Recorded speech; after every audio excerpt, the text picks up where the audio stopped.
孩子咳嗽一定要做这个。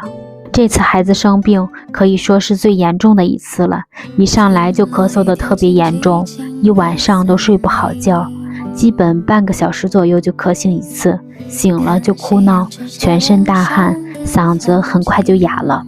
去医院看了以后说是甲流，医生给开药的时候问了一句，家里有没有雾化器？当时还傻傻不懂，说没有，医生就没说什么了。回到家和朋友聊天才知道，现在雾化器可以说是有孩子的家庭必备了。然后我也买了一个，就是这个，在京东买的，牌子是愉悦的，试了一下，效果很不错，孩子做了一次立马就见效了，当天咳嗽就减轻了很多，做了2天后就好了一大半了。雾化的药可以让医生给开，